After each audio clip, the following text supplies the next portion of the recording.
Doctor Baba Saheb Ambedkar open university.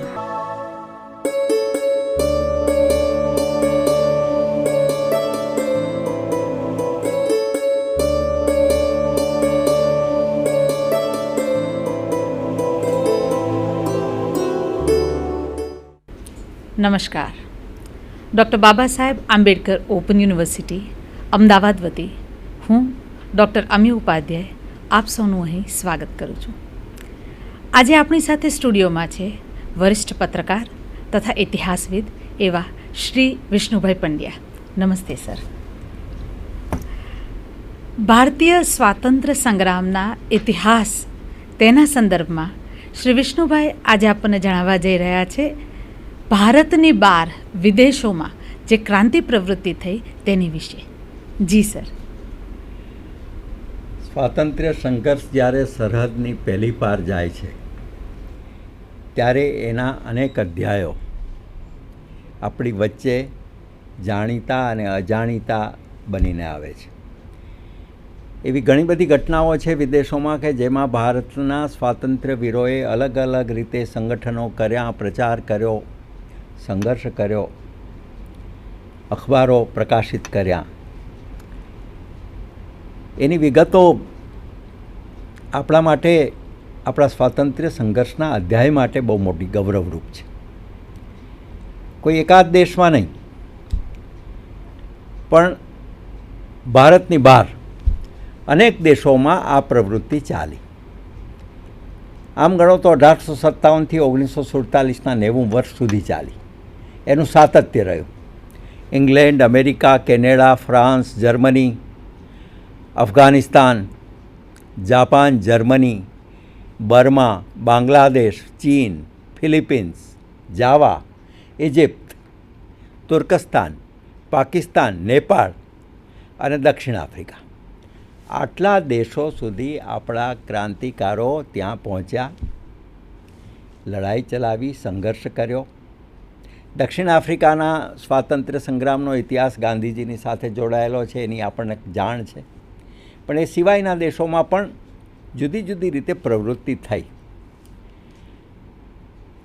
શરૂઆતમાં આપણે ઇંગ્લેન્ડમાં ભારતના સ્વાતંત્ર્ય જંગની દાસ્તાનની થોડીક કડી મેળવશું. એટલા માટે કે ઇંગ્લેન્ડનું જ સામ્રાજ્ય ભારત ઉપર હતું અને એ જ ઇંગ્લેન્ડમાં ભારતના જે કેટલાક લોકો ગયા અભ્યાસ કરવા માટે અને અભ્યાસ કરીને નિષ્ણાત બન્યા. પછી એમણે જે પ્રવૃત્તિ કરી, સંસ્થાઓ રચી, એ એક આપણો આગો ઇતિહાસ છે. 1905ના જુલાઈની 1લી તારીખે ત્યાં ઇન્ડિયા હાઉસ નામના એક સ્થાનની રચના થઈ. મકાન તો હતું જ, પણ એને નામ ઇન્ડિયા હાઉસ આપવામાં આવ્યું અને ત્યારથી એટલે 1905થી સળંગ આ પ્રવૃત્તિ ચાલી. એ ઇન્ડિયા હાઉસની સ્થાપના કરનારા એક ગુજરાતી ક્રાંતિકાર હતા. કચ્છના માંડવી ગામના નાનકડા ગામમાં ભૂલા બણશાલીને ત્યાં જન્મેલા મજૂર પિતા, અભણ માતા, એની વચ્ચે આ તરુણ શ્યામજીને પોતાની જ્ઞાન પીપાસા આગળ વધી માંડવીથી ભુજ, ભુજથી મુંબઈ ને મુંબઈથી લંડન. મોનિયર વિલિયમ્સ નામના સંસ્કૃત અંગ્રેજી જે ડિક્શનરી કોર્સ કર્યો, એની સાથે એમણે કામ કર્યું. હર્બર્ટ સ્પેન્સર નામના સમાજશાસ્ત્રીના એ શિષ્ય બન્યા.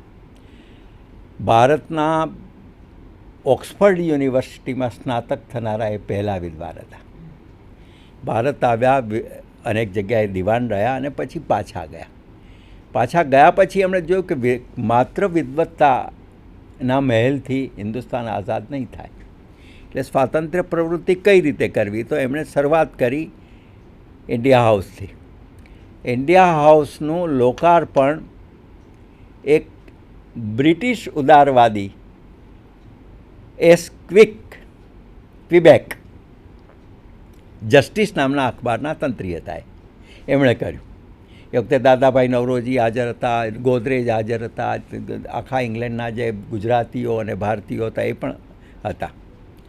એના પછી એમણે બીજું પગલું ભર્યું. જાન્યુઆરી 1905માં ઇન્ડિયન સોશિયોલોજિસ્ટ નામનું અખબાર શરૂ કર્યું. જો આપણે ત્યાં ઇન્ડિયન શબ્દનો મહિમા બે જુદા જુદા ખંડોમાં અલગ અલગ રીતે થયો છે. દક્ષિણ આફ્રિકામાં ગાંધીજીએ ઇન્ડિયન ઓપિનિયન બહાર પાડ્યું. લંડનમાં શ્યામજી કૃષ્ણ વર્માએ ઇન્ડિયન સોશિયોલોજી શરૂ કર્યું. ઇન્ડિયન સોશિયોલોજીસ્ટનો ઈરાદો એ હતો કે આખી દુનિયામાં જ્યાં જ્યાં શક્ય હોય ત્યાં આયર્લેન્ડથી માંડીને રશિયા સુધી, ચીનથી માંડીને જાપાન, ફ્રાન્સ, અમેરિકા સુધી ભારતની આઝાદી માટેની લડાઈ ચાલુ રાખવી. એના વિશેના લેખો લખાવ્યા, જુદા જુદા લોકોએ લખ્યા. રશિયાના મહાન ક્રાંતિકાર, સાહિત્યકાર મેક્ઝિમ ગોર્કી એમાં લખતા, આયરિશ નેતાઓ એમાં લખતા, બીજા અનેક લોકોએ એમાં લેખો દ્વારા ભારતની સ્વાધીનતા માટેનો પ્રચાર શરૂ કર્યો. દાદાભાઈ નવરોજી પણ લખતા. તો ઇન્ડિયન સોશિયોલોજીસ્ટ ભારતની આઝાદીનું એક મુખપત્ર બની ગયું આખી દુનિયામાં. એ આયર્લેન્ડમાં પણ વંચાતું અને ભારતમાં પણ વંચાતું. બેશક ભારતમાં પ્રતિબંધ હતો એના ઉપર, પણ જુદી જુદી રીતે પહોંચતું. આ બે વસ્તુની સાથે એમણે એક ત્રીજી વસ્તુ જોડી કે ભારતમાં જે યુવાનો, વિદ્યાર્થીઓ હતા જેને વિદેશોમાં ભણવું હતું, એ વિદેશોમાં જેને ભણવું હતું એને શિષ્યવૃત્તિ જાહેર કરી. શિવાજી શિષ્યવૃત્તિ, રાણા પ્રતાપ શિષ્યવૃત્તિ, અકબર શિષ્યવૃત્તિ, આવી અલગ અલગ લગભગ 10થી 12 છાત્રવૃત્તિઓ, સ્કોલરશીપ શરૂ કરી અને ભારતમાંથી આમંત્રણ આપ્યું. એક જ શરત રાખી હતી એમાં કે જે કોઈ આવે ઇન્ડિયા હાઉસમાં રહે, સસ્તા ભાવે રહી શકશે, ખાશે પીશે, રહી શકે અને અભ્યાસ કરશે. પણ અભ્યાસ પૂરો કર્યા પછી આ યુવાન બ્રિટિશ સરકારની કોઈ નોકરી સ્વીકારશે નહીં. આ એક જ શરત હતી અને એમાં અસંખ્ય લોકો આવ્યા. અનેક યુવાનો ભારતમાંથી કે જેને દેશભક્તિની દાજ હતી, એમાંના એક સાવરકર પણ હતા, લાલા હરદયાલ પણ હતા, વિરેન્દ્રનાથ ચટ્ટોપાધ્યાય હતા. આ બધા અલગ અલગ જે તેજ નક્ષત્રો છે ક્રાંતિના, બધા ત્યાં સંયુક્ત એકત્રિત થયા. શ્યામજી કૃષ્ણ વર્માએ લંડનમાં જે મહત્ત્વનું કામ કર્યું, એક સંસ્થાની સ્થાપના કરી અને એ સંસ્થાની નામ હતી ઇન્ડિયન હોમ રૂલ લીગ. ભારતનું સાંસ્થાનિક સ્વરાજ્ય 1905ની ફેબ્રુઆરીમાં સ્થાપિત થયેલું. એમાં ઇંગ્લેન્ડના ઉદારવાદી જે અંગ્રેજો હતા, હિન્ડમેન અને બાકી બધા, એ પણ જોડાયા. આપણા લોકો પણ હતા, ભારતીયો પણ હતા. મહત્ત્વની વાત એ હતી કે કારમાં बढ़ता ગયા ઓર સાથી મિલતે ગયે. અસંખ્ય સાથીઓ ઇન્ડિયા હાઉસમાં એકત્રિત થયા. કેટલાકના નામો લેવા જેવા છે કે કેમનું પ્રદાન પણ બહુ મોટું છે. સરદારસિંહ રાણા ઝાલાવાડ જિલ્લાના કંથારિયા નામના એક નાનકડા ગામમાં 1870માં જન્મેલા, બેરિસ્ટર બન્યા, પેરિસ ગયા, ડાયમંડનો વેપાર કરતા હતા. પણ એ તો એક વેપાર નામ નિમિત્ત હતો. સ્વાતંત્ર્ય પ્રેમી હતા. બીજા હતા આપણા પારસી ગુજરાતી મેડમ ભીકાઈજી રુસ્તમ કામા, જેને મેડમ કામા નામથી જાણીતા છે. એ 24 સપ્ટેમ્બર 1869ના રોજ જન્મેલા અને મુંબઈમાં રહ્યા. પારસી સન્નારી, લગ્ન જીવનમાં બહુ એ ફિટ ન થયા કેમ કે સ્વાધીન વિચારોના હતા. પહોંચ્યા લંડન. ઇન્ડિયા હાઉસમાં શ્યામજી કૃષ્ણ વર્મા અને સરદારસિંહ રાણા અને સાવરકરના સાથી બન્યા. ત્રીજા લાલા હરદયાળ હતા, દિલ્હીના વિદ્વાન. એવા વિદ્વાન કે અમેરિકાની તમામ યુનિવર્સિટીઓમાં એને આમંત્રિત વ્યાખ્યાનો માટે કરવામાં આવતા. ફિલોસોફીથી માંડીને અનેક 14 ભાષા એ જાણતા. વિનાયક રાવ સાવરકર લોકમાન્ય ટિળકની ચિઠ્ઠી લઈને જાય છે, છાત્રવૃત્તિ લઈને, અને પછી સ્થાયી થાય છે. મદનલાલ ધીંગરા કે જેણે કરઝન વાયલીની હત્યા કરી જાહેરમાં અને ફાંસીએ ચડી ગયો, 25 વર્ષનો યુવક, એ પણ ઇન્ડિયા હાઉસમાં. બિપિનચંદ્ર પાલ, આપણા લાલ બાલ પાલ જે 3 હતા એમાંના એક, એ ત્યાં રહેતા. એનો દીકરો નિરંજન પાલ પણ ત્યાં રહેતો. એક વિરેન્દ્રનાથ ચટ્ટોપાધ્યાય હતા, સરોજિની નાયડુના ભાઈ થાય. પ્રખર ક્રાંતિકારી માણસ અને એટલો બધો એની શક્તિઓ એવી હતી કે એ માણસને તમે અડધો કલાક કોઈ ખંડમાં બેસાડો, અડધા કલાક પછી બહાર લઈ જાઓ તો એ રૂમમાં જેટલી વસ્તુઓ હોય એટલી એ તમામને ફટફટ કરતા નામ જણાવી દે. સાદો સીધો માણસ પણ વિદ્વાન, અતિ વિદ્વાન. એણે પછીથી બીજા ઘણા કામો કર્યા, એની પણ આપણે વિગતો જોશું. પણ એ દાદાભાઈ નવરોજી ત્યાં હતા, આપણા ભારતના પહેલાં MP, member of parliament, Indian parliament member. એની પૌત્રી એટલે કેપ્ટન પેરિન, કેપ્ટન પેરીનનો જન્મ માંડવી કચ્છમાં થયો હતો. એ પણ ક્રાંતિકારી પ્રવૃત્તિમાં ત્યાં સામેલ થઈ અને વિશ્વમાં પહેલીવાર ફ્રાન્સ અને ઇજિપ્ત અને અમેરિકા સહિત બધી જગ્યાએ કોઈએ વંદે માતરમ ગીત જાહેરમાં ગાયું હોય તો કેપ્ટન પેરીને ગાયેલું. એની સાથે એક ઉદારવાદી સમાજવાદી નેતા હતા H.M. હિન્ડમેન. એ માણસે જે કાર્ય કર્યું છે ભારતીય સ્વતંત્રતા માટેનું અદ્ભુત છે. એવો જ બીજો હતો ગાય ધ એલ્ડરેડ. એને તો જેલ પડેલી ઇન્ડિયન સોશિયોલોજી છાપવા માટે. લાલા લજપતરાય હતા, લોકમાન્ય ટિળક સંપર્કમાં હતા. સ્ત્રી મુક્તિ ચળવળના શ્રીમતી ડેસ્પાર્ડ ઇન્ડિયા હાઉસના ખાસ મહેમાન હતા. આપણા ઉદ્યોગપતિ ગોદરેજ પણ એ વખતે સામેલ હતા. ભાઈ પરમાનંદ હતા. મંચેર શાહ બરજોરજી અને સુહરાવર્દી જે પછીથી બંગાળના મિનિસ્ટર બન્યા, ચીફ મિનિસ્ટર, એ પણ હતા. આવા અનેક નામો છે. આ બધા સાથે મળીને કર્યું શું એ બહુ મહત્ત્વની વાત છે. એક સંસ્થા સ્થાપવામાં આવી ફ્રી ઇન્ડિયા સોસાયટી. પછી બીજી સંસ્થા હતી અભિનવ ભારત ફાઉન્ડેશન. ત્રીજી હતી society for political missionaries in India. આ 3-4 સંગઠનો, ઇન્ડિયા હાઉસ, અખબાર ઇન્ડિયન સોશિયોલોજીસ્ટ, આ ત્રિવિધ પ્રવૃત્તિમાં જે ઇંગ્લેન્ડમાં કાર્યો થયા 1905થી જે સતત લગાતાર ચાલતા ઐતિહાસિક ઘટનાઓ જ બધી. આ ઇતિહાસ સ્વાતંત્ર્ય સંઘર્ષને જ શક્ય બને એવો ઇતિહાસ છે. ઉદાહરણ તરીકે ઇંગ્લેન્ડે નક્કી કર્યું કે 1857ને 50 વર્ષ પૂરા થાય છે, ભારત ઉપર આપણે વિજય મેળવ્યો છે, એનું નાટક કરવું જોઈએ દિલ્હીમાં. નાટકની તૈયારી થઈ ગઈ. ઇન્ડિયા હાઉસમાં લોકો ભેગા થયા કરે આ તો આપણું અપમાન છે. 1857નો વિપ્લવ તો આપણો સ્વાતંત્ર્ય વિપ્લવ હતો, તો શું કરવું જોઈએ? તો નક્કી થયું કે આપણે 1857ની અર્ધ શતાબ્દીની ઉજવણી લંડનમાં કરીશું. ભવ્ય ઉજવણી કરી. તાત્યા ટોપે, કુંવરસિંહ, નાના સાહેબ પેશવા, ઝાંસી રાણી, બધાના ગુણગાન ગવાયા. રોટી અને કમળ બધાને આપવામાં આવ્યું. વંદે માતરમ ગીત થયું. ધગધગતા પ્રવચનો થયા. લંડનમાં સોપો પડી ગયો. અખબારોએ બીજે દિવસે લખ્યું કે આ ભારતના લોકોએ ઇંગ્લેન્ડની છાતી ઉપર સ્વતંત્રતા પોતાની વાત કરી. પરિણામે આવ્યું કે પેલું જે નાટક ભજવાનું હતું દિલ્હીમાં અંગ્રેજો તરફથી એ બંધ રહ્યું. બીજી વાત, કેવળ સંઘર્ષ એટલે માત્ર એક્શન નહીં, વિચાર જોઈએ, ચિંતન. થિંકિંગ પ્રોસેસ સાથે વિચાર અને કર્મ જ્યારે ભેગા થાય ત્યારે એક મોટું કામ થાય છે. શ્યામજી કૃષ્ણ વર્માએ એટલે હર્બર્ટ સ્પેન્સરને પોતાના ગુરુ માન્યા. સમાજવાદી સ્વાતંત્ર્યનો પહેલો વિચારક, ભારતની સ્વતંત્રતા માટે પહેલેથી લડાઈ કરનારો અને કહેનારો માણસ, આખી દુનિયામાં સમાજશાસ્ત્રી તરીકે ખ્યાત. એનું જ્યારે મૃત્યુ થયું ત્યારે એ સ્મશાન યાત્રામાં શ્યામજી પણ હતા અને શ્યામજીએ એ સ્મશાન યાત્રામાં અંજલિ વખતે જાહેર કર્યું કે હું હર્બર્ટ સ્પેન્સરના નામની એક શિષ્યવૃત્તિ વ્યાખ્યાનમાળા જાહેર કરું છું. બધા સ્તબ્ધ થઈ ગયા કે આ ઇન્ડિયન કોણ છે. ત્યાંથી આખી વાત આગળ ચાલી. પછીની જે ઘટના બની એ મદનલાલ ધીંગરાને ફાંસીની હતી. ધીંગરા પંજાબનો યુવક અને એણે કરઝન વાયલીને જે વધ કર્યો એને કારણે 15 જ દિવસમાં એને ફાંસી આપવામાં આવી. એની વિગતો આપણે જરૂર જોઈશું, પણ પહેલાં આપણે કેટલા કામો થયા એની એક સાદી વાત કરીએ છીએ. પછીની ઘટના જે બની 18 ઓગસ્ટ 1907માં, આખું હિન્દુસ્તાન ગૌરવ લઈ શકે એવી રીતે આ પારસી સન્નારી, મેડમ કામા, સરદારસિંહ રાણા અને હિન્ડમેન ત્રણેય ભેગા થઈને આંતરરાષ્ટ્રીય સોશિયાલિસ્ટ કોન્ફરન્સ સ્ટટગાર્ટમાં મળવાની હતી. ત્યાં ગયા અને ત્યાં એમણે કહ્યું કે ભારતની આઝાદી માટે અમારે કહેવું છે. કોઈ તૈયાર નહોતો, કારણ કે બ્રિટિશરોનું એમાં પણ આધિપત્ય હતું. ફ્રાન્સના જે સમાજવાદીઓ હતા એમણે કહ્યું કે ના, ભલે એમને મોકો આપવો જોઈએ.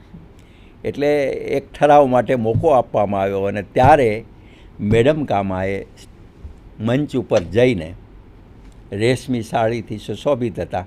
લંડન ટાઈમ્સે એનું વર્ણન કરતાં લખ્યું છે કે જાણે ભારતની કોઈ જ્વાજલ્યમાન રાજકુમારી ઊભી હોય, તેજસ્વી એવું લાગતું હતું. અને એણે પોતાના હાથમાંથી નાનકડો ધ્વજ બહાર કાઢ્યો. ભારતનો એ પહેલો રાષ્ટ્રધ્વજ હતો. અને એ રાષ્ટ્રધ્વજને ફરકાવીને એમણે કહ્યું કે આ હિન્દુસ્તાનનો અમારો રાષ્ટ્રધ્વજ છે, આને સલામ કરો. આખો ઓડિયન્સ ઊભું થઈ ગયું સલામ કરવા માટે. એટલે ભારતની આ એક, અને પછી એમણે પ્રવચન કર્યું. આ વસ્તુ થઈ. ચોથી વસ્તુ એ થઈ કે જેમ ઇન્ડિયન સોશિયોલોજિસ્ટ બહાર પડ્યું એમ બીજા 2 અખબારો બહાર પડ્યા. મદનલાલ ધીંગરાને જ્યારે ફાંસી આપવામાં આવી તો એની સ્મૃતિમાં મેડમ કામાએ એક અખબાર શરૂ કર્યું. એનું નામ હતું મદન તલવાર. બીજું અખબાર શરૂ કર્યું વંદે માતરમ. બંગાળમાં એક હતું પણ ત્યાં પણ વંદે માતરમ શરૂ કરવામાં આવ્યું. મેડમ કામાનું જે પ્રદાન છે એ માત્ર ઇંગ્લેન્ડ પૂરતું મર્યાદિત નહોતું. અમેરિકામાં ગયા. આખા અમેરિકામાં ઝંઝાવાતી પ્રવાસ કર્યો. ક્રાંતિકારોને મળ્યા, ગદર મુવમેન્ટવાળાને મળ્યા, તારકનાથ દાસ નામના એક વિદ્વાન સ્વાતંત્ર્યના નિષ્ણાત હતા, એની સાથે પણ મળ્યા. માયરોન ફિલિપ્સ નામના એક મિત્ર મળ્યા. અને એણે જેમ લંડનમાં શ્યામજી કૃષ્ણ વર્માએ ઇન્ડિયા હાઉસની સ્થાપના કરી હતી એવી જ ઇન્ડિયા હાઉસની સ્થાપના અમેરિકામાં કરી. એની સાથે એક બીજું જ્યોર્જ ફ્રીમેન્ટનું એક અખબાર હતું ધ ગેલિક અમેરિકન. એણે પણ ભારતનો પ્રચાર શરૂ કર્યો. એના પછીનું જે મહત્ત્વનું કામ થયું લંડનમાં બેઠા બેઠા, જો આ એક એપી સેન્ટર લંડન છે ભારતીય ક્રાંતિનું, તો ભારતીય રાજવીઓનો સંપર્ક શરૂ થયો. 1857નું સ્મરણ કરવું જોઈએ કે 1857ના વિપ્લવમાં ભારતના ઘણા બધા રાજાઓએ પણ ભાગ લીધો હતો. તો આ રાજાઓનો સંપર્ક કેમ ન થાય? તો શ્યામજીએ સંપર્ક કર્યો, બીજા બધાએ પણ કર્યો. વડોદરાના મહારાજા સયાજીરાવ વારંવાર અમેરિકા અને ફ્રાન્સની પ્રવાસે જતા. બ્રિટિશરોએ એને એક પરિપત્ર પકડાયો, કોન્ફિડેન્શિયલ પત્ર. 50 નામો હતા એમાં, અને જણાવવામાં આવ્યું હતું કે આ 50 રાજદ્રોહીઓ છે, એને તમે મળશો નહીં. એમાં શ્યામજી કૃષ્ણ વર્મા હતા, બાકી બધા હતા. એટલે આ બ્રિટિશ સામ્રાજ્યની સામેનો એક વ્યાપક પ્રયાસ. જુલાઈ 1907માં તુર્કસ્તાનનો જે પ્રગતિશીલ નેતૃત્વ, જેણે ક્રાંતિ, મુસ્તફા કમાલ પાશા એ આવ્યા. એની સાથેની કોન્ફરન્સ શ્યામજી કૃષ્ણ વર્માએ કરી. અને ઇજિપ્તની ક્રાંતિ, તુર્કસ્તાનની ક્રાંતિ, એની સાથે ભારતની ક્રાંતિનું પણ એમણે જોડાણ કર્યું. એક બીજી છેલ્લી એક મહત્ત્વની જે ઘટના એમણે લંડનમાં ઇન્ડિયા હાઉસમાંથી થઈ એ છે કે આપણે ગાંધીજીએ 1920થી ભારતમાં અસહકારની લડત શરૂ કરી. આ અસહકાર શબ્દ 1907માં શ્યામજી કૃષ્ણ વર્માએ વાપર્યો છે. એમણે કહ્યું કે ડિસઅસોસિએશન, અને એમાં એણે સ્પષ્ટ લખ્યું ઇન્ડિયન સોશિયોલોજિસ્ટમાં, જૂન 1907ના ઇન્ડિયન સોશિયોલોજિસ્ટના અંકમાં, કે 20 કરોડ ભારતીયો જો કરવેરા ન ભરે, પોતાની બક્ષિસો પરત કરે, સરકારી નોકરીમાં ન જાય, તો ભારતમાં રહેનારા 50,000 અંગ્રેજોની વિસાત નથી કે ભારતમાં રહી શકે. આ અસહકારની ચળવળ. એટલે આ બધા મોટા ગજાના પ્રયાસો થયા. પરિણામો સ્વાભાવિક હતા કે બંને બાજુના હતા. કેટલાક સારા પરિણામો આવ્યા, કેટલાક દુઃખદ પરિણામોએ આવ્યા કે એમને ભોગવવાનું ઘણું આવ્યું. દાખલા તરીકે મદનલાલ ધીંગરાને ફાંસી મળી એ દિવસોમાં લંડનના તમામ અખબારોએ કહ્યું કે આ ઇન્ડિયા હાઉસ નથી, આ તો મિસ્ટ્રી હાઉસ છે. અહીં આ બધા રાજદ્રોહીઓ ભેગા થાય છે, હિંસાનો પ્રચાર કરે છે, એનો મુખ્ય માણસ શ્યામજી કૃષ્ણ વર્મા છે, વિદ્વાન છે પણ રાજદ્રોહી છે, એને તરત પકડી લેવો જોઈએ.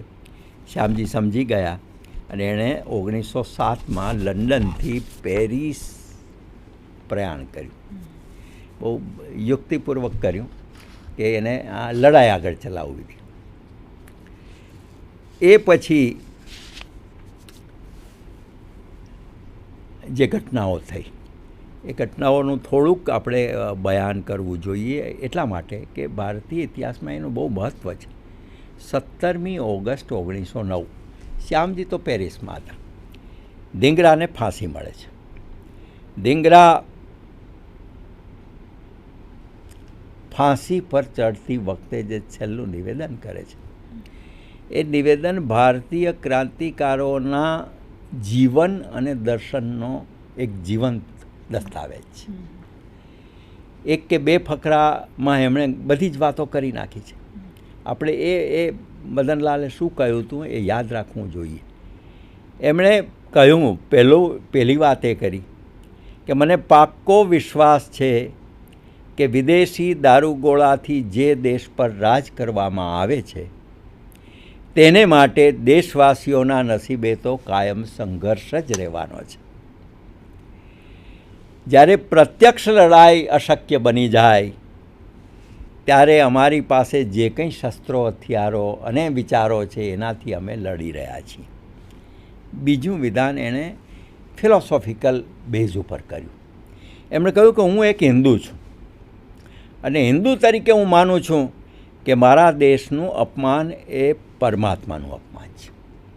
મારા દેશ માટેનું મારું કાર્ય એ ભગવાન રામ અને શ્રી કૃષ્ણનું કાર્ય છે અને એમની આરાધના રૂપી આ મારી દેશ સેવા છે. મારી પાસે સંપત્તિ નથી, મારી પાસે બીજી કોઈ શક્તિ પણ નથી, એટલે માતાના પાવન ચરણોમાં મારું લોહી અર્પણ કરવાથી વધારે હું શું કરી શકું? મારા દેશવાસીઓ જાણી લે કે બલિદાનથી જ દેશનો ઉત્કર્ષ છે. આત્મા નષ્ટ થતો નથી. ભારતે બલિદાન આપવાનું શીખવું જોઈશે. અને છેલ્લું વિધાન છે, અદ્ભુત છે. એમણે કહ્યું કે મારી છેલ્લી ઈચ્છા એ છે કે હું પુનઃ ભારત માતાની ગોદમાં જન્મ પામું, ફરીવાર દેશની સ્વાધીનતાનો સંઘર્ષ કરું, આ ક્રમ સતત ચાલતો રહે, જન્મું અને બલિદાની બનું. જગતના માનવ કલ્યાણ અર્થે, જો ક્રાંતિકારોની એષણા શું હતી, એની લડાઈનું મૂળ પ્રેરક પરિબળ હતું શું હતું એ આ વિધાનમાં આવે છે. જગતના માનવ કલ્યાણ માટે સ્વાધીન ભારત વિશ્વગુરુનું સ્થાન ગ્રહણ કરે ત્યાં સુધી હું આમ કરતો રહીશ. અને પછી કહ્યું વંદે માતરમ. આપણે એ નોંધવું જોઈએ કે ઇન્ડિયા હાઉસના બે ક્રાંતિકારો યોગાનું યોગ બંનેના અસ્થિ ભારત લાવવામાં આવ્યા છે. મદનલાલ ધીંગરાના અસ્થિ પંજાબમાં લાવવામાં આવ્યા થોડાક વર્ષો પહેલાં, અને પંડિત શ્યામજી કૃષ્ણ વર્મા એના અસ્થિ જીનીવામાંથી ભારતમાં લાવવામાં આવ્યા. પંડિત શ્યામજી કૃષ્ણ વર્મા પહેલાં લંડન, પછી પેરિસ અને પછી જીનેવા ગયેલા. એનું કારણ એ હતું કે પહેલાં વિશ્વયુદ્ધમાં બ્રિટિશરોએ ફ્રાન્સ સરકાર પાસેથી માગણી કરી કે આ શ્યામજી કૃષ્ણ વર્મા અમને સોંપી દો, અમારે એના ઉપર કેસ ચલાવવો છે. જો એના ઉપર કેસ ચલાવાયો હોત તો એને ફાંસી મળી હોત. શ્યામજી કૃષ્ણ વર્મા ત્યાંથી જીનીવા પહોંચ્યા અને જીનીવામાં એમણે લાંબા ગાળા સુધી, એટલે કે જીવનના અંત સુધી 1930ની 31મી માર્ચે એમનું અંતિમ વિદાય લીધી. ત્યાં સુધી સળંગ સ્વાતંત્ર્ય સંઘર્ષનું કામ ચાલુ રાખ્યું છે. 1905થી 1923 સુધી ઇન્ડિયન સોશિયોલોજીસ્ટ ચલાવ્યું છે. ત્યાંની સોર્બોન યુનિવર્સિટીમાં પોતાના પુસ્તકોનું દાન કર્યું છે. એ વખતની જે વૈશ્વિક સંગઠનો હતા એની સાથેનું જોડાણ રાખ્યું. આઇરિશ અને ઇજિપ્શિયન સ્વાતંત્ર્ય પરિષદોની સાથે સંબંધ રાખ્યો. ભારતમાં અસહકાર ચળવળની સાથે વ્યાખ્યાનમાળા માટે પોતે દાન આપવાની જાહેરાત કરી. આવા અનેક કામો કર્યા અને એ કામો કરતાં કરતાં માણસના અંતિમ શ્વાસ લીધા. એની સાથોસાથ એના જે બે મિત્રો હતા, ખાસ સાથીદારો, સરદારસિંહ રાણા, તો સરદારસિંહ રાણાને પહેલાં જ વિશ્વયુદ્ધમાં તાત્કાલિક ફ્રેન્ચ સરકારે પકડી લીધા અને બોર્ડોક્સની જેલમાં રાખ્યા. ત્યાં એનો યુવાન પુત્ર અવસાન પામ્યો. એ પછી મેડમ કામાને પકડવામાં આવ્યા, પરંતુ કોઈ પણ રીતે મેડમ કામા એની તબિયત ખરાબ હતી એને કારણે કોઈને કોઈ રીતે એની વાત સ્વીકારવામાં આવી. એ દરમિયાન લંડનમાં વિક્ટોરિયા ટર્મિનસ પાસે સાવરકરની ધરપકડ થઈ. સાવરકર ઉપર ભારતમાં કેસ ચાલી રહ્યો હતો, નાસિકમાં. નાસિક ષડયંત્ર એને કહેવામાં આવે છે, એના ભાઈ સહિત બધાના. એટલે એ નિમિત્ત હતું કે ભાઈ અમારો આરોપી છે, અમને આમાં જોઈએ. ખરેખર તો સાવરકર એ મદનલાલ ધીંગરાની પ્રેરણા હતા. મદનલાલ બિલકુલ આમ ખુશમિજાજ યુવાન હતો. મોટે ભાગે કંઈ બીજી પંચાયતમાં ન પડે, ચર્ચાઓ થતી હોય ત્યારે ગ્રામોફોન ઇન્ડિયા હાઉસમાં ચલાવીને ગીતો સાંભળે ને એવું બધું કરે. પણ એક દિવસે એણે સાવરકરને પૂછ્યું કે તમે મને એ કહો કે હિન્દુસ્તાનની આઝાદી માટે બલિદાન આપવાનો સમય પાકી ગયો છે કે નથી પાકી ગયો? સાવરકર કે હા, પાકી ગયો. બીજે દિવસથી ઇન્ડિયા હાઉસમાં આવવાનું એણે બંધ કરી દીધું. 15 દિવસે પોતાની એક બ્રિટિશ મિત્ર હતી એને ત્યાં રહ્યા. ત્યાં એણે પિસ્તોલ વગેરેના કળા શીખી લીધી. ભારતમાંથી એ જ વખતે કરઝન વાયલી આવવાના હતા. કરઝન વાયલી એના પિતાજીના પરમ મિત્ર હતા. રાજભક્ત હતું આખું કુટુંબ ધીંગરાનું એના સિવાય. અને કરઝન વાયલીને એમના પિતાએ કહ્યું હતું કે તમે ત્યાં જાઓ છો તો મદનલાલને મળજો, સમજાવજો સારી રીતે, જરા એને શું કોઈ મુશ્કેલી હોય તો કહેજો. મદનલાલે પણ વેલકમ કર્યા અને ઇમ્પિરિયલ ઇન્સ્ટિટ્યૂટ એમાં કાર્યક્રમ હતો સમારંભનો, એટલે સન્માન સમારંભ હતું કરઝન વાયલીનું રાત્રે. એ દિવસે મદનલાલ ધીંગરા એકદમ શાંતિથી સવારેથી સક્રિય હતા. કોટ પેન્ટ ટાઈ બાઈ ચડાવી સેન્ટમેન્ટ લગાવીને નીકળ્યા. નીકળતા પહેલાં એમણે ભાંગ પીધી છે. એટલે કેટલાક લોકો આક્ષેપ કરે છે કે ભાઈ એમણે ભાંગ પીને કૃત્ય કર્યું. ખરા અર્થમાં એ શિવ ભક્ત હતા અને શિવની પ્રસાદી રૂપે એણે થોડીક ભાંગ લીધી હતી. ગયા એ ઇમ્પિરિયલ હોટેલમાં, ત્યાં ઘણા બધા ભારતીયો પણ હતા. સન્માન સમારંભ ચાલુ થયો, નાચ ગાન ચાલ્યો, ખાણીપીણી થઈ. પછી 11-1 વાગ્યા એટલે થોડો બધા વિખરાવા માંડ્યા હતા. એ સમયે સામે કરઝન વાયલી થોડેક દૂર હતા એમણે, એટલે મદનલાલ ધીંગરાએ કંઈક હોઠ ફફડાવ્યા. કરઝન વાયલીને થયું કે આ કંઈક કહેવા માગે છે મને, એટલે એ પાસે આવ્યા. તરત એમણે ધીંગરાએ પોતાની પિસ્તોલ ખિસ્સામાં કાઢી ધાડ હોહા મચી ગઈ. 4-5 દોડધામ. આ માણસ તો ઊભો છે શાંતિથી, નિર્લેપ ભાવે, ભાગતો નથી. પકડાયો, પોલીસ થાણે લઈ ગયા. ડૉક્ટરોએ તપાસ કરી તો નાડી પણ બરાબર ચાલતી હતી, કશું જ નહોતું. 15 દિવસે જેલમાં રહ્યો. એ 15 દિવસ દરમિયાન સાવરકર 2 વાર મળ્યા, બાકી કેટલાક લોકો મળ્યા, ઘણા બધા લોકો મળ્યા. અને એમ પેલું નિવેદન તૈયાર થયું. એ આખી ધીંગરાની ઘટના છેક શ્યામજી કૃષ્ણ વર્માને પેરિસમાં પણ નડી, બાકી ક્રાંતિકારોને નડી, સરદારસિંહ રાણાને પણ નડી. મેડમ કામા પછીથી બાકી બધી જગ્યાએ ફરીને છેવટે ભારત આવ્યા. 16 ઓગસ્ટ 1936ના રોજ મુંબઈમાં એમનું અવસાન થયું. અવસાન સમયે એમણે એક સરસ 4 પંક્તિ કહી છે, ભારતીય આઝાદી જંગ માટે બહુ ઉત્તમ છે. જે ગુમાવે છે સ્વાધીનતા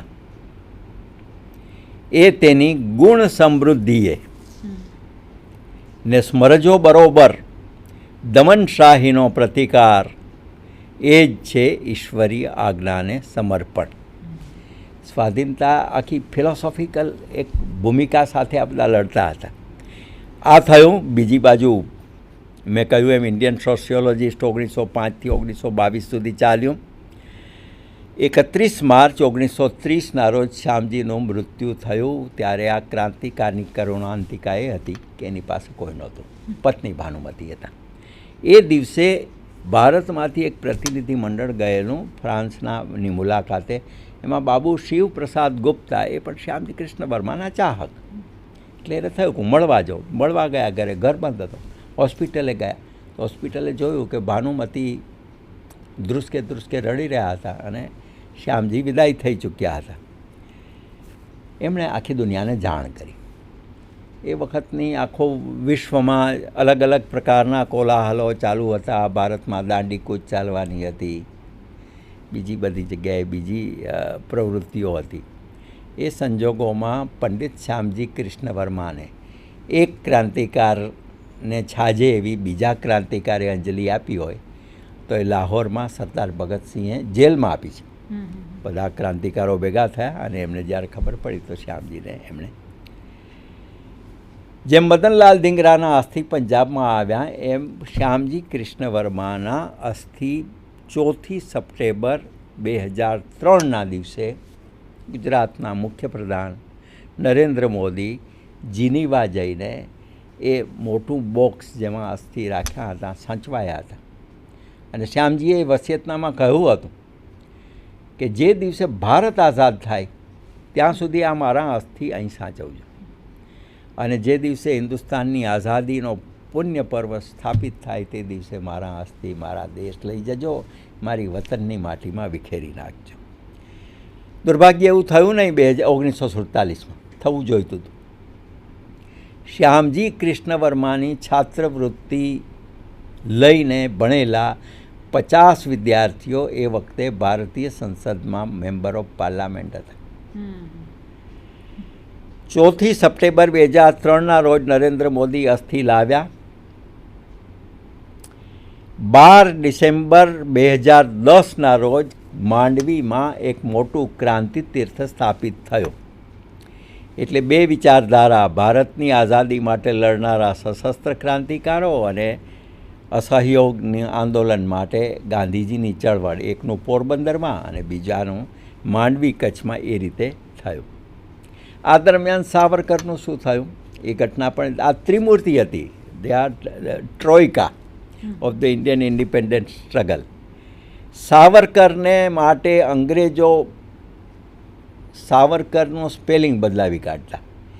SAVERKAR ને બદલે SAWARKAR, વોરકર, યુદ્ધવાળો માણસ છે એમ કે. અને ઇન્ડિયા હાઉસને મિસ્ટ્રી હાઉસ કહેતા, બહુ એમ કે આ તો રહસ્યમય સ્થાન છે.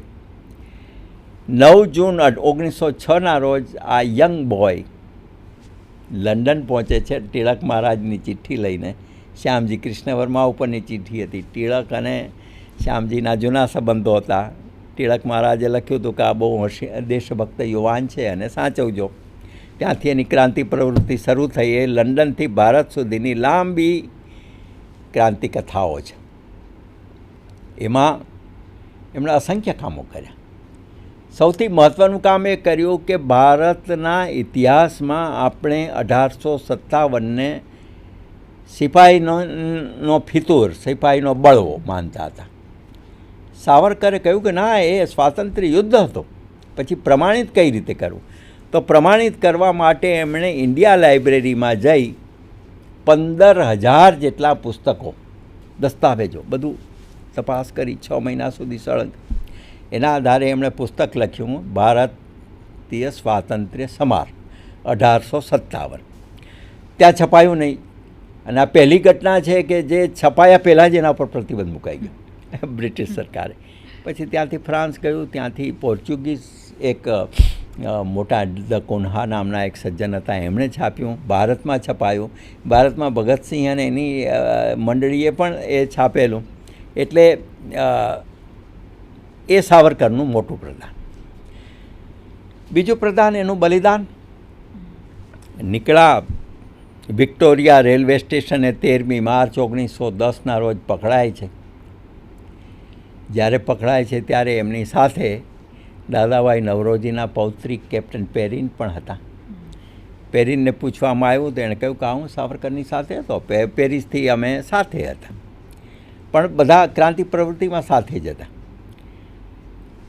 પકડાયા, અને પકડાયા પછી એમણે આગબોટ દ્વારા એમને ભારત લઈ જવામાં આવતા હતા.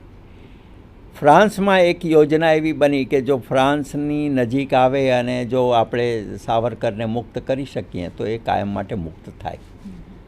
6 જુલાઈ માર્શેલ્સ કૂદકો તરીકે જે જાણીતું છે, માર્શેલ્સના બંદરગાહ ઉપર એમણે ભર દરિયામાંથી જહાજમાંથી કૂદકો મારી અને ભાગી છૂટ્યા અને છેક કિનારે પહોંચ્યા, પરંતુ ત્યાં પોલીસે પછી બ્રિટિશ પોલીસે બૂમાબૂમ પાડી અને પકડાઈ ગયા. કેસ ચાલુ થયો, હેગ અદાલતમાં કેસ થયો 8 જુલાઈ 1910ના, પરંતુ એ કેસ હારી ગયા. ફ્રેન્ચ સરકારે એવું કહ્યું કે આ તો બ્રિટિશ સબ્જેક્ટ છે, અમારે એમાં કંઈ કહેવાય નહીં, એટલે ત્યાંથી એમને આગળ વધાર્યા અને માર્શેલ્સથી એડન થઈને મુંબઈ લાવવામાં આવ્યા. મુંબઈમાં એના ઉપર કેસ ચાલ્યો, નાસિકમાં. નાસિક ષડયંત્ર એને કહેવામાં આવ્યું છે. 23 જાન્યુઆરી 1911ના દિવસે એને 2 જન્મટીપની સજા કરવામાં આવી, કાળા પાણીની કેદ અને 2 જન્મટીપ, એટલે 28 વર્ષ. કલ્પના કરીએ કે 28 વર્ષ જિંદગીના કાળા પાણીમાં જાય કઈ રીતે. એ વખતે એમણે પોતાની જુસ્સો એ એના કાવ્યમાં વ્યક્ત કર્યો છે. મોટા ગજાના કવિ હતા. પોતાના ભાભી ઉપર એમણે ત્યાં લંડનમાં ટેમ્સ નદીના કિનારે બેસીને એક કવિતાઓ લખી છે, બીજી પણ કવિતાઓ લખી છે. પણ આ જે કવિતા છે એ એણે પોતાનું જે વ્યક્તિત્વ છે એને બતાવ્યું છે. એની 1-2 કડી એવી છે કે અનાદિ મેં અનંત મેં મહાન, માર સકે कौन मुझे शत्रु शक्तिमान, धर्म धारणार्थ अट्टहास कर लड़ा, मृत्यु के समक्ष में डटा खड़ा रहा, खड़ग से न में न अग्नि ने से जला, भीरु मृत्यु छोड़ युद्ध भागता चला, शत्रु भी बड़ा विचित्र मूर्ख है महा, मृत्यु दंड से मुझे अरे डरा रहा. આ આખી એની કવિતાની આ એક જ પંક્તિ છે, પણ ઘણું બધું લાંબુ છે. જેલમાં પણ કાળા પાણીની સજામાં પણ એમણે પોતાની આત્મકથા લખી છે, માઝી જન્મટીપ, મારી જન્મટીપ. એ અદ્ભુત અધ્યાય છે. 26મી ફેબ્રુઆરી 1966ના રોજ આ મહાનાયકનું અવસાન થયું ભારતમાં. આ 3ની સાથે લંડનનું જે ઇન્ડિયા હાઉસ, એની જે ક્રાંતિ પ્રવૃત્તિ છે, આપણે બહુ સ્પષ્ટપણે કહી શકીએ કે 1905થી એ ચાલી. ઇન્ડિયા હાઉસ પછીથી ન રહ્યું, પરંતુ એમાં જે શિક્ષાર્થી હતા, દીક્ષાર્થી હતા, જેમણે તાલીમ મેળવી હતી, પ્રેરણા મેળવી હતી, એ ક્રાંતિકારો આખી દુનિયામાં છવાઈ ગયા.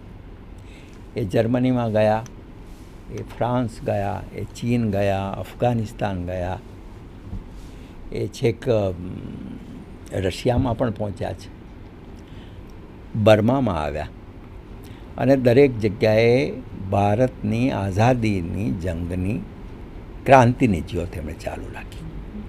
આ આપણો સ્વાતંત્ર્ય સંગ્રામનો રક્તરંજિત પણ સ્વર્ણિમ અધ્યાય છે.